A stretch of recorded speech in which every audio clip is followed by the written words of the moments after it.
And then this year, we're providing them with some incremental assets, whether it be video or still images that they can share, storylines that they may be eager to develop, just to help expand their own efforts, engage with their fans, and, of course, then grow interest in IndyCar. Much of what you do, the whole marketing side, involves the metrics. What kind of results, who are you reaching, what are you getting? How does that work in the social media world for you?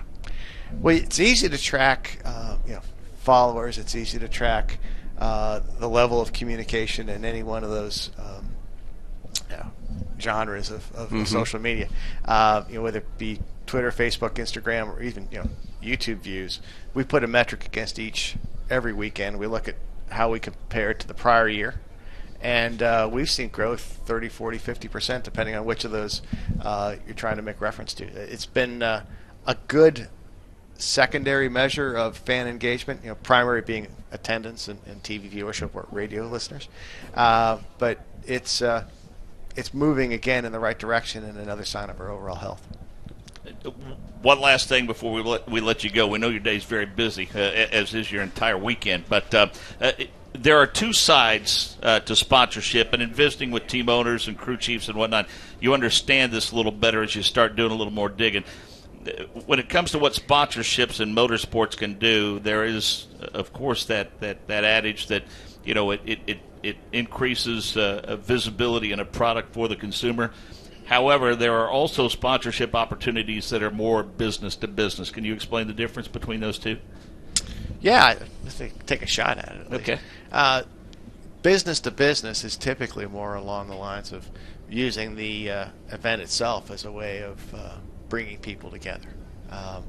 You think about maybe the most common idea that people have in their mind of what happens on the golf course, the deals that get done there. Sure. It can happen here too, and it's just another great way to engage your clientele, bring them together for an event that's both focused on business as well as sport, and make certain that you build relationships and occasionally close a good deal. Good. Well, we appreciate your time, and don't make this be the last time we have you in the booth. And we appreciate the short amount of time you've been with the series, the support that you've offered us, and we hope to grow right along with the series. Well, like I said, teamwork, right? That's right. We're all in this together. We're going to make it work. You got it. All right, thank you. Speaking of making it work, the Indycars are about to make it work as they've just put out the green flag. Of course, there'll be a lap or two as they figure things out, and then we'll see what they can do with time. So we're going to go down to the pits, and we're going to begin first with Nick. That's right, Paul. I caught up with Pat Wright from Racing for Kids. Always doing some good work here at all the locations we're at with the Verizon IndyCar Series. Talk a little bit about where you guys were visiting this week here with Racing for Kids. Sure. Hi, Nick. Yes, Simona Di Silvestro, the car number 26, led a team of drivers to auction their health systems at their hospital for children on Thursday. Had a great visit. She brought along David Australia and also Ken Koch from the Tudor United Sports Car Series. They interacted with about 100 kids, which is a terrific visit, put a lot of smiles on their faces, and I know the kids felt a lot better about it, and I know Simona has a bunch of new fans rooting for her. And you said her race car has some signs of those experiences. Yeah, this is really terrific. Andretti Autosports has Racing for Kids signage on her car along with the Auctioner Health System, which of course is a big sponsor of the race itself here. So that's a very special weekend for us. Seen a lot of kids here enjoying the weekend here in New Orleans at NOLA Raceway, at NOLA Motorsports Park. What's your thought of this course and this weekend? It's a really neat course. It reminds me a lot of the old Cleveland Airport course because there's no seat in the place here. You can't see the whole track. I should also mention that yesterday, working with Andretti Autosports, we brought a bunch of kids from auctioneers, the outpatients, to the track for a great day at the track, and Carlos Munoz came over and spent some time with them. So, as I said, it's been a terrific weekend for Racing for Kids. How important is that, not just for the series, but for Racing for Kids, to come to a new market like this, an inaugural event down here in New Orleans, and really establish some new fans and touch some more lives? Absolutely. I think you're going to find there's a lot of great racing fans down here, and hopefully this will be a big success for years to come. And it's always great to bring some new fans on board, as I know the folks in the marketing department of the league appreciate. And you said you guys are at every race, so you'll be in Long Beach in a week, right? We'll be in Long Beach a week, and Alabama, we go to hospital visit before every race, and we had for our 26 years. So much good work. Appreciate your time. Thanks very much, Nick. Appreciate it, man. And tell us again, Rafe, if anyone wants to get involved, they can go to racingforkids.com. Racingforkids.org, O-R-G, and you can find out a lot more us, and if you want to do some volunteer work, we'd be more than happy to have your help. All right, that's Pat Wright from Racing for Kids. As we mentioned, the cars are on the track, and Jake Query, pretty decent conditions here at NOLA Motorsports Park. It is warm, it is humid, but not necessarily as humid as it was yesterday. As a matter of fact, right now, the track temperature here at NOLA is 103 degrees. Yesterday, it got up over 110 for the early practice session. The ambient temperature here, 81 degrees, just about 8 degrees warmer than it was for yesterday during the first session. The temperature dropped a little bit last night once the rain fell, and of course, the track was wet for just a bit. Now, I realize that obviously people are listening to us both online at IndyCar.com and on the IndyCar 15 app, but for those of you that are here listening to us on the public address, just want to let you know what you will see in terms of the tires and this particular condition. As we look, Elio Castroneves has worked his way off the track in turn number 6. Looks like he's going to get that number 3 Hitachi, try to get it back on course, and I believe he has in fact done so. We'll see if that brings out a local caution. But in terms of the tires here, each team has come to this facility with 11 sets of tires distributed by Firestone. 8 of those are what we call the primary tire, and then 3 of them the softer compound tire with a red ring on it. That softer compound, a little bit broken in, if you will, allows for a faster lap earlier in the set of the tires themselves. But you have to kind of ration off, if you will, when each set of tires are going to be used, because you have to use at least 1 set of red tires over the course of the race. The tires with tread on them, the wet tires, they are given 6 of those as Castroneves goes off again. 6 sets of wet tires. A lot of teams yesterday thought that they would not actually be using dry tires today. It was expected it would be wet. They saved those wet tires. They get 6 sets of them. And it looks like, Paul, if we have a rainy condition tomorrow for the race, people will have plenty of sets of tires, because I think the thought process was they would have to use a set here in this practice session. I don't think that's going to be the case, knock on wood. So as a result of that, looks like everybody will be in good shape in terms of that. Well, everybody is up at least 2 laps into the record book, so not really at full speed yet.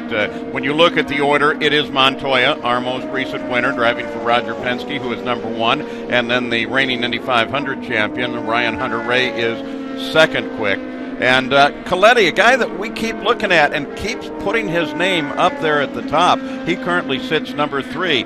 But Joseph Newgarden has just made his presence known on the chart as well. And another kid we've been kind of keeping track of is Gabby Chavez, who, that transition over from the Indy Lights car of old to what we have in the Indycar of today is kind of complicated. It took a little while for all of the guys coming over from that to get their feet under them. It seems like they do now. And the other good news, Mark, is that the new Indy Lights car makes that transition that much easier. Well, and I think that the stamp of approval on that from the IndyCar series came in the R&D and the testing of that new Lights car. When you can get someone, like Scott Dixon to climb in and take it for a few laps, or a guy like James Hinchcliffe, I think that shows that there's some elements of this new car that Dan Anderson and his crew have developed that certainly will translate into the Verizon IndyCar series. And I agree with you, Paul. Although let's face it, Jack Hawksworth, who I don't think I'm out of line here in stating that 2 years ago in Indy Lights,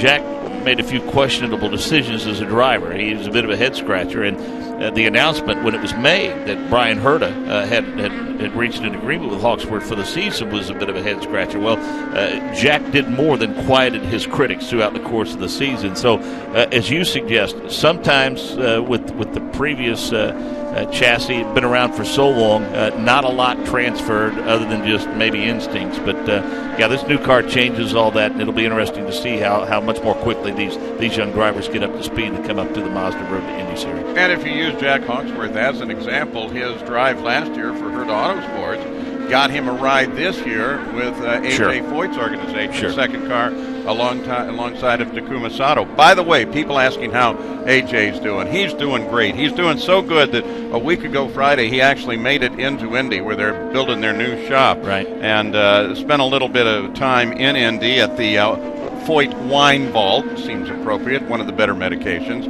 And so the good news is Foyt's getting better and better, and we know we're going to see him at Indy, if not sooner.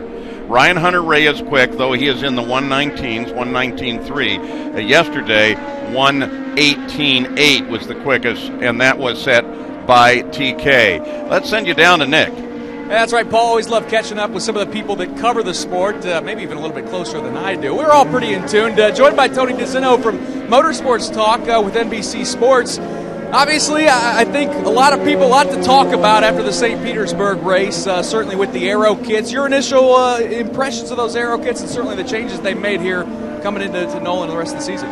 It's been an interesting start to the year, to say the least. I think the aero kits, everyone was good to see them actually racing for the first time, to actually get closer competition. And I think with it being such a long off season, everybody was anxious to get going. That's probably why you saw so much debris. Everybody ripped on it for being long cautions, but it was kind of in line with the average, about, I think, 5 for 22. It wasn't that bad. It should be better here given the amount of runoff. Tony, I know you and I have talked heading into this season just how impressive Team Penske was, and they backed it up.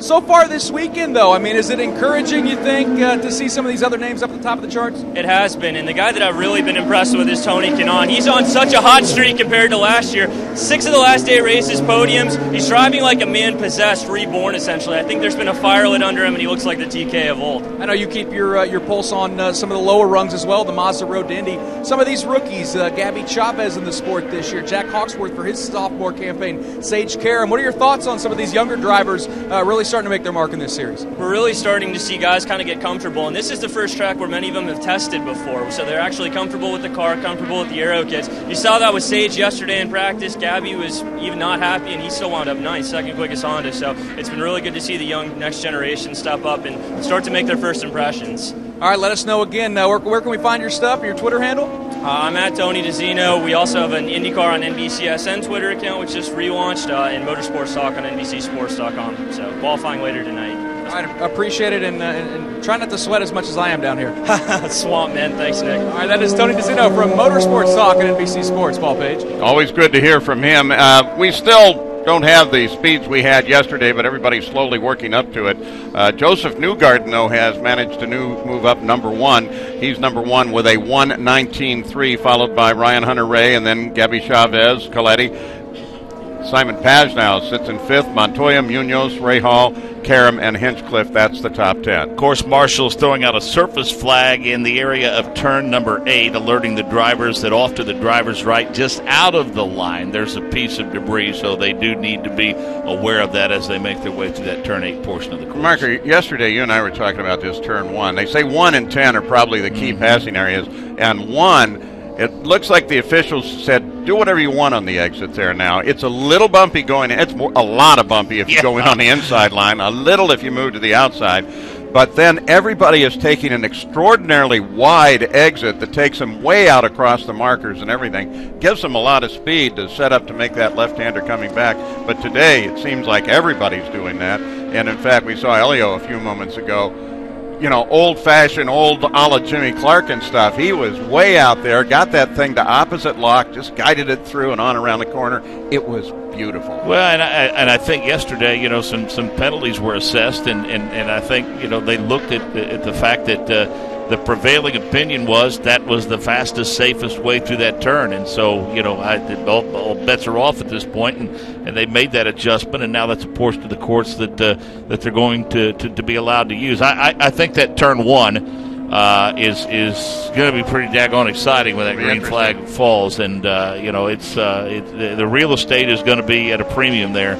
And we're going to find out, as we mentioned, the concern with some of the debris and the parts that came off, especially the front wing assemblies on the Chevys and the Hondas. IndyCar announcing this week that they have ordered those manufacturers to strengthen those pieces and parts a little bit.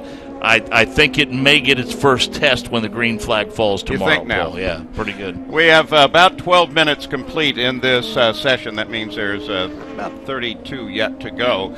You and I started, I think everybody in this radio network started to be interested in this with just a driving passion that finally put us involved in the sport in some way, and then finally doing the wonderful jobs that we get to do.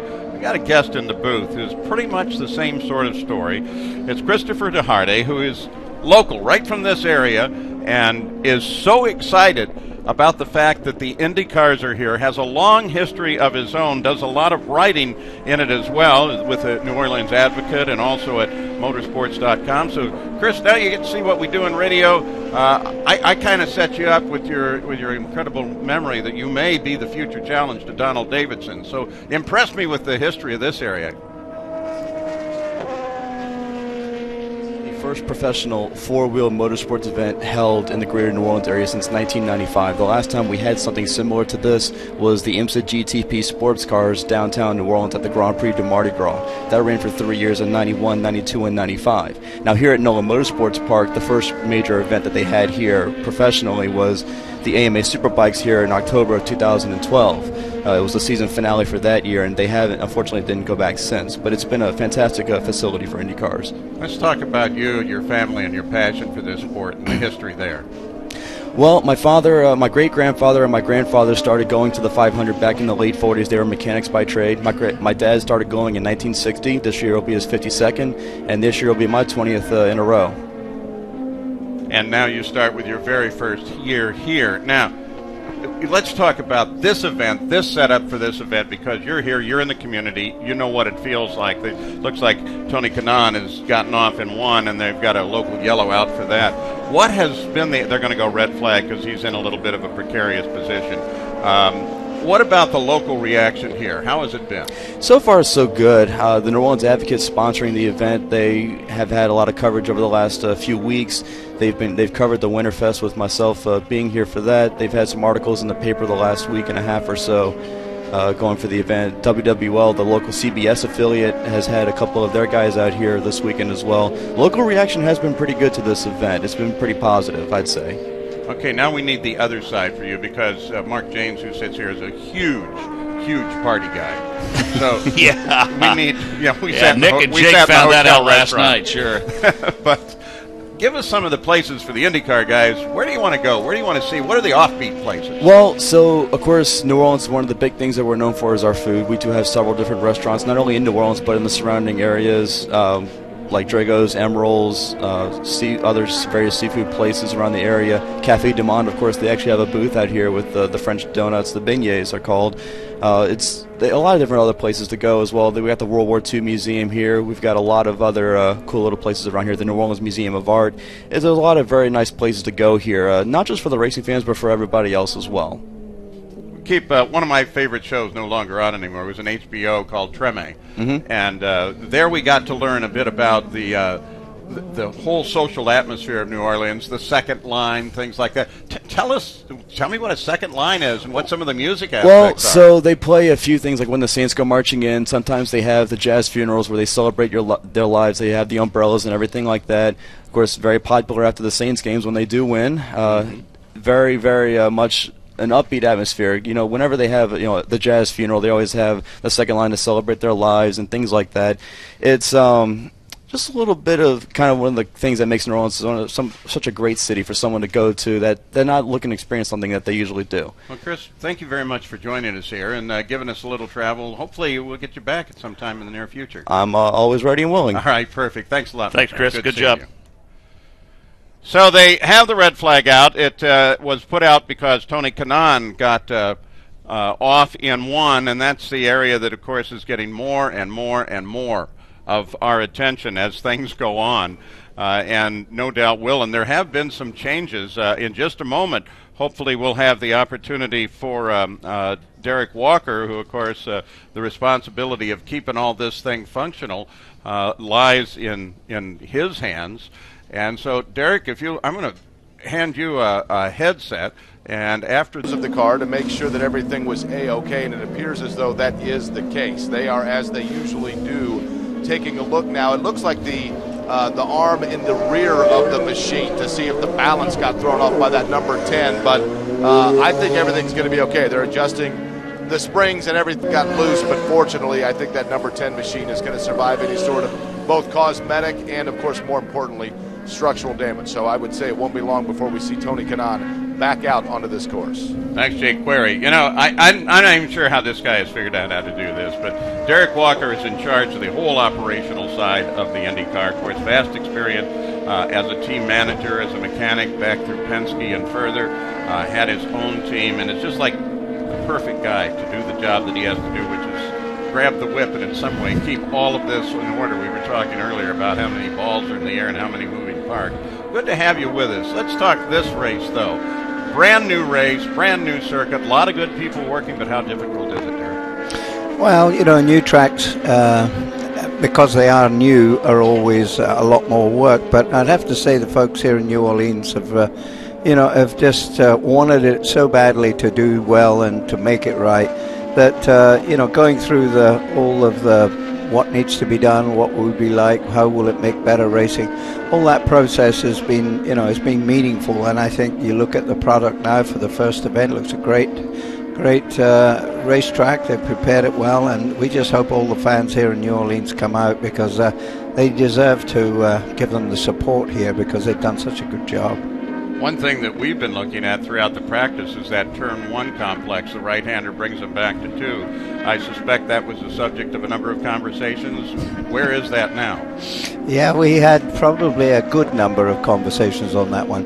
What the real issue was is when we looked at the track, it has a few different designs there that you can have our cars run and different configurations. And what we wanted to do in turn one was to tighten it up a little bit, so when you come down to the corner, you've got a downshift, and it's a hard braking, overtaking opportunity. But the surface there turns out to be a little bit more bumpy and uneven, so the hard braking to overtake became very difficult. And so we had in place that to stop the cars running wide on the exit, because when you run wide on the exit, you can actually run a higher gear, so you can go through there pretty quick.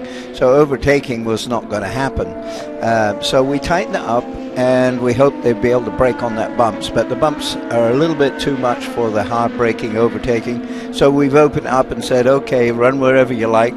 But we're going to be back with the promoters, and it doesn't take a lot, but just to tighten up that corner, because that's a key overtaking spot that we think will be great for IndyCar. So when you say we, who is involved in that decision-making process when a decision like that, when a change is made? I don't want to say on the fly, but when a change is made in assessing what happened in a practice session to the next session? Well, IndyCar ultimately decides the final configuration. Sure.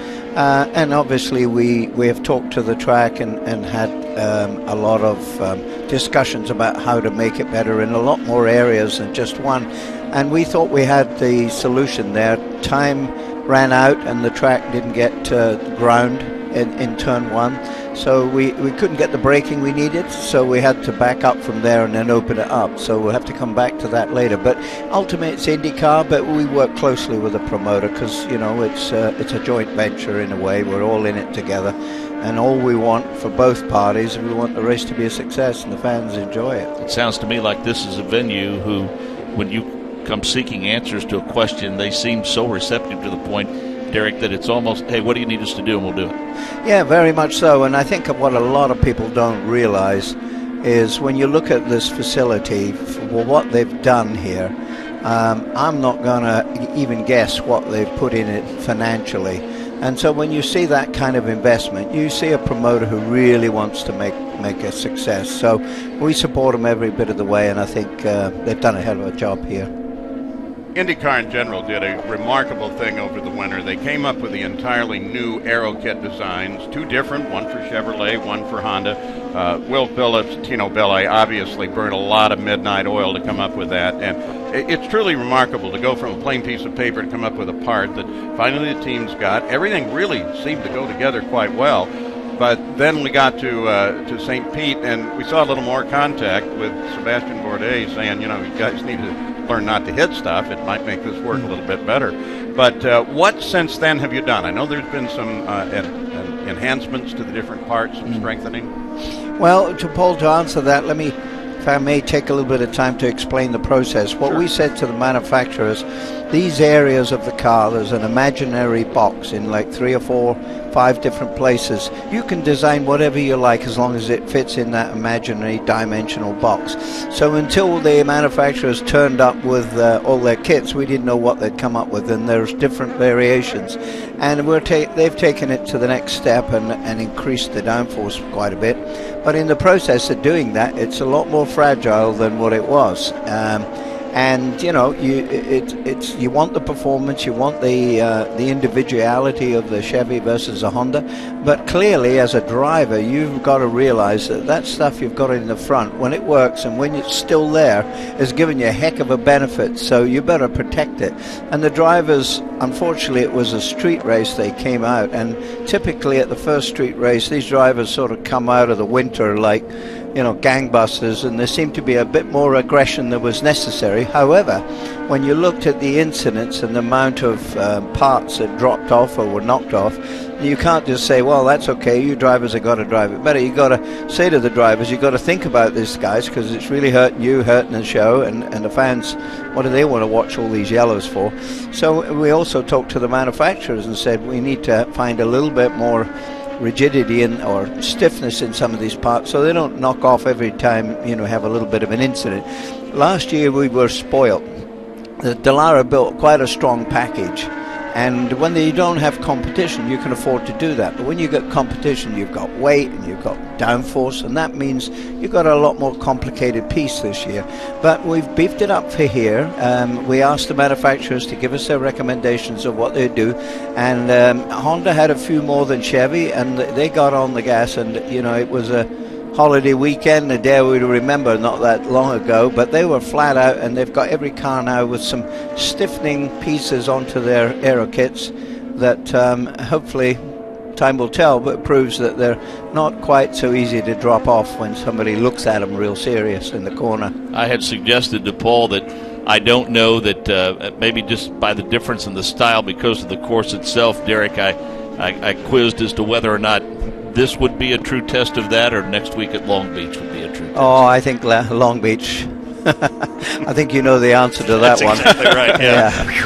Yeah. This is a completely different kind of track, and physical contact is not necessarily what makes it win here. Whereas when you get on a street case, you've definitely got to get physical. But I'll further your point that you made as part of that answer. I know, being out on the course the past couple of years, this new chassis, I won't say it was indestructible, but boy, they could lean on each other a lot with that car. They could, and you know, that was good. I guess hopefully over time this current aero kit gets beefed up more and more, and it can sustain a little bit. But you know, we're not by definition a contact sport. You know, there's supposed to be a certain amount of sophistication and skill goes into this. Sure. If we really want to actually be able to do that seriously, then we should start issuing bumper bars for these boys and let them get on with it, because, you know, this is quite a sophisticated piece of carbon fiber they've got there, and, you know, they need to be taken care of, and that's the name of the game. Sure. Looking down the order, to just take a second away from Derek Walker, who is with us, Scott Dixon has finally moved into the 118.9 area. Not as quick as yesterday that we saw out of TK, the first car to actually do that. So we are beginning to see some of the times come in. Dixon, Pagano, Will Power, Gabby Chavez, the rookie, and then Joseph Newgarden, followed by Bourdais, Hinchcliffe, Kanaan, Ryan Hunter-Ray, and Sage Karam, another one of the rookies. So part of what you have done, Derek Walker, over a year now in place is changed a lot of the nature of race control. You've got some very interesting input, other drivers, people who are looking at the same situations. Can you tell us a bit how that works, as opposed to one guy having to say, I'm not sure what it is, but let's go with that? Well, I mean, as a competitor looking at how it worked, it seemed a little bit the power resided with fewer people, in some cases one person, and I didn't as a competitor think that was necessarily a good way to do it. So when I joined Indycar, I spent a lot of time just watching how it worked, and it wasn't that it was all bad, but it was a different system. It was the dictatorship kind of model. And obviously, having looked at other racing series, I saw how, for example, Formula One did it. And I had an opportunity from some friends in there to sit in race control, really sample it. And I thought that was a better way for IndyCar to go. It's not that it was bad, but I think it needs to be different. And I think if I'm a competitor and we've got IndyCar running the races, calling the races, but over to the side here we've got 3 independent individuals who have some driving experience, and those 3 have to look at these incidents and decide whether they think that's a penalty. And you know, we have to define what IndyCar expects, so these officials, these stewards, can look at it and say, well, the rule says this, and it's very clear, and because the rule says this, is he guilty or is he not? And then there's the next phase, which is the penalty, and we have developed a series, we call them guidelines, of which a minimum penalty, a maximum penalty, and a more severe penalty. And so when you look at the rule that you say may or may not be broken, you have to pick one of those 3. So you can't just have a different penalty every week. It's got to be one of those, and the level of severity decides which level you go for. And again, the 3 stewards have to say, I think it's a mid or I think it's a max, and that's what it goes with. So it's an air of independence. If I'm a competitor, you know, it's like a judge versus a jury. You know, it's a different system, but it's working very well, and you know, we've got some good people up in race control, and they're all, I think it's complemented what they do. I was talking with Danny Sullivan, the 1985 winner of the Indianapolis 500 the other day, and he does that for F1. That's right. And he says it's really a good program because it does have a balance in it. So obviously he at least approves of it. Yeah, well, you know, I wouldn't say I live my life with Danny's approval, but thank goodness Danny's given it. I've got one thing right today anyway. Well, we don't see standing starts this year. But what about other changes? What are you looking for down the future this year and in the future? Is there some specific goal? Well, that's a good question, Paul. If you look at the immediate future, we've taken a big bite out of, it's the aero kit. We've moved to car competition. So managing that both from a competition standpoint, a supply, a financial standpoint, and how the rules change in the future to allow us to continue to develop that model without bankrupting everybody. So that's a big immediate future. Obviously, you talked about race control. Well, we've only got half of what we're going to do. The people side of it's one side, but we need a lot more of a network that really sees more and gives us better data to make the decision. So advancing the race control. But, you know, when you look at one of the big must-dos, it's how do we communicate to our race fans? How do we... There's so much sort of stuff going on, as you well know, behind the scenes that the fan can never ever get to, and he comes to a race and he stands on the grandstand and he might see a few bits and pieces of information, but he doesn't know enough. And now everybody's living their life on an iPhone or some device, electronic device. We've got to take, and Verizon's a great partner with us on that, and transitioning that information, those views, those unique angles, and giving the fans more of what they need to see, what they want to see, because there's a whole generation, younger than us, by the way, Paul, that, yeah, it's hard to believe, but that younger generation is into that, and if they don't get it, they're not gonna be here. So communicating with the fans, and for Indy, we certainly hope to have the first of moving down that road. Nothing wasn't originated here. It came out of Tudor Racing. I give ALMS, I'll give them the credit there. And of course, that's the car positioning display. Yeah, our target, the displays are being made now. Can you describe what that is to us? Absolutely. It's a number. And so there's a display that shows a number. And so if you're a fan... On the car. And so if you're a fan watching that car go by and you see that number, it's an electronic number, and it changes as the car's position changes, but it highlights to the fan what position is in.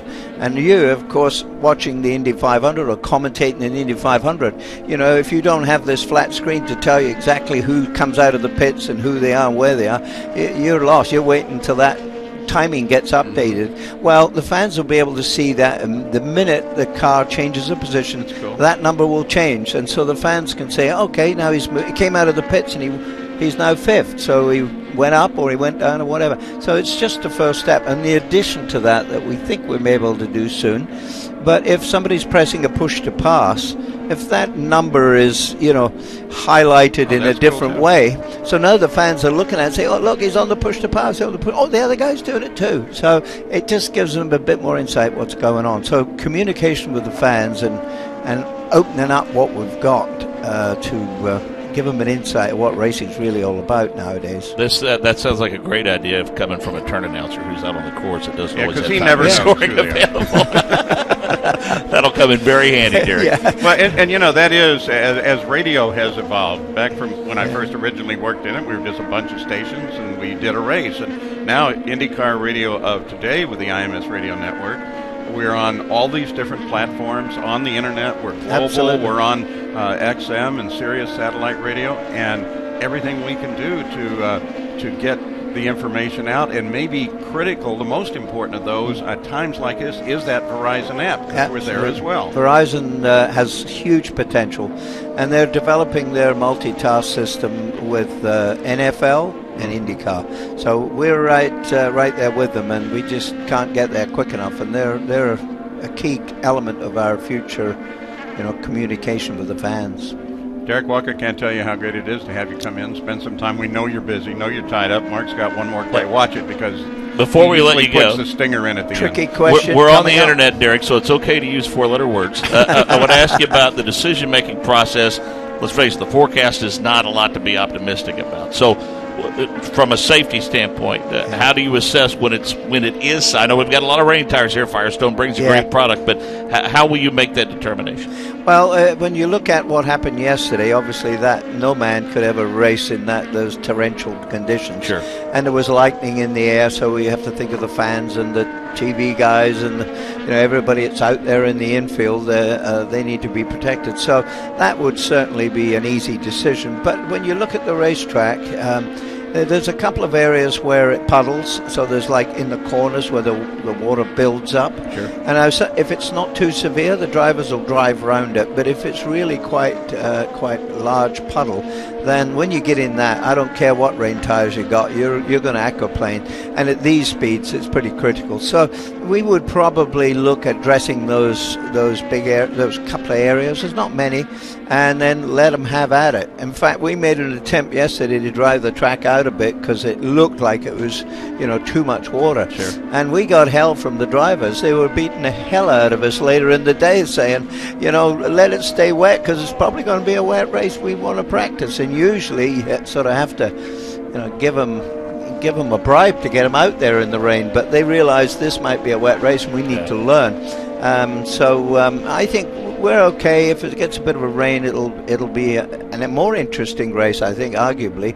But the standing water in the corner might be the only time we put a yellow on and get out there. And last point is we had a call around to our NASCAR friends. Those are the guys with the steel roofs. Sure, we've heard of them. Taxi cabs, as I call them. Sorry, NASCAR, I was only kidding. But we phoned around and we found over at Texas, Eddie Gossage happened to have one of these air tighten devices, and so we said, can we borrow it? Can we have it? So they said absolutely. So great. we had it trucked over here just in case, and we've got a vacuum cleaner. We've got every device known to man. So I think we'll get the track back again, and if it gets submerged, then we'll get the race in. Derek Walker, President, the operations side of this whole thing, the guy who everybody blames or everybody praises. Somebody's got to do it at the same time. So thanks for coming up. And yeah, joining pleasure. us. Thank you. Hope you enjoy the weekend. We'll see you again soon. Thanks, Derek. Take care. All right, so with Derek Walker telling us a great deal about how the system operates here, and with us moving to the closing minutes now, not a great deal of change, not actually a great deal to report in terms of how the numbers have gone. Right now it is Scott Dixon who is number one, and only two others have been able to get into the 118 area. That's been Charlie Kimball and Gabby Chavez. Kimball at a 118.8 and Chavez at a 118.9. Ryan Hunter-Ray is fourth, 119.01, followed by Pagano, and then Hinchcliffe, Coletti, Power, Bourdais, Newgarden. That's your top 10. And Mark, I keep watching even while Derek's sitting here, and told us a lot of good stuff, you got to admit. Watching that turn one, and it almost seems like the ripple coming into it becomes a little more severe. That may be because they've changed mechanical traction a bit to try to adjust to it. But then that swing way wide. I mean, I'm going to put my own grandstand right down in that area. Yeah, I think that's going to be the most exciting portion of the course. There's no question, especially once that green flag drops. And it might be quicker and easier, as Jake Query will be out there calling the action on race day, for him to describe the cars that weren't involved in some sort of contact or some sort of melee down there. Could be totally wrong about it, but it just now that they've pretty well allowed the drivers to, hey, you know what, go wherever you want to go. We'll work with the promoter and see if we can't get that situation rectified next year. Now that they've taken that mindset, that's going to make for a very interesting start to this race tomorrow afternoon. And, you can't imagine the pressure that Derek pointed out, that I used to be one man. In the day, Tom Dinford, Harlan Fengler at the Indianapolis Motor Speedway, and the chief stewards who've come since then, who were making the calls literally on their own, and what complex calls they are. And now as the speeds increase, how much more complex they actually become. You got to give credit to a group that sits there and many times takes the abuse, but they have the passion. They get it right. Well, oftentimes, very seldom, if ever. I don't care if it's a stick and ball sport or a motorsports event. I can't ever remember a time when anyone walked out of a stadium or a venue and said, you know what, that was really well officiated tonight. I really enjoyed watching those guys. I mean, it's a thankless job, no question, and everyone thinks that they can do it. But fact of the matter is, I think they have come up with a formula that is successful. Sure, there are going to be decisions at times that are unpopular, but I agree with you. Some people believe in the benevolent dictatorship. I think others, as you suggest, prefer to maybe take that out of the hands of one person.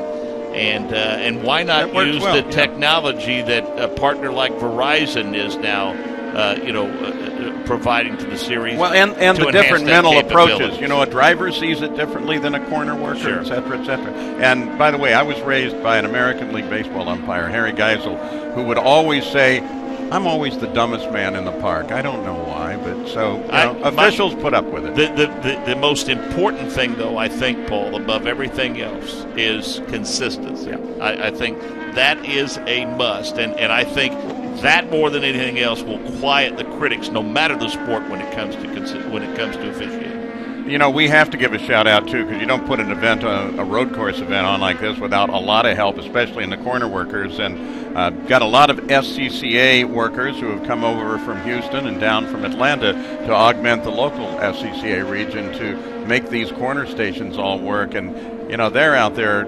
The rain yesterday, the wet, the cold, the hot, and they just stay. You got to give credit to the SCCA gang, as you do to everybody who comes and becomes part of this, especially those guys. Yeah, and a lot of fluorescent green shirts around here with track volunteers and track workers. It's an orchestrated effort that takes a lot of people, and you heard the Chief Marketing Officer for IndyCar Series, C.J. O'Donnell, who joins us earlier, and of course Derek Walker kind of touched on it in terms of the promoter saying, hey, what do you need us to do? The city, the state, the county, all behind this event and all behind this venue, and I would like to see this again become one of those marquee events like we have seen at other places like St. Petersburg here on the Verizon IndyCar Series schedule. Now with just under 3 minutes to go, and now two cars have eclipsed the time Tony Kanaan set yesterday of 1:18.8. They are Dixon and now Gabby Chavez. He's in there with a 1:18.7, and Karam is a 1:18.77. So those guys all quicker now than TK with the session running out and qualifying coming up next. As you look ahead to that, Mark. Yeah, it's interesting, Paul, as competitive as it normally is. I mean, we saw it at St. Petersburg a couple of weeks ago. This qualifying format, you can go pretty far past the decimal point and see a level of frustration on a driver's face and their expressions and their comments post-qualifying that may lead you to believe that they're starting somewhere around 21st or 22nd. But I think you talk about formats that have been developed over a period of time that have added a lot of drama to the weekend and a lot of intrigue.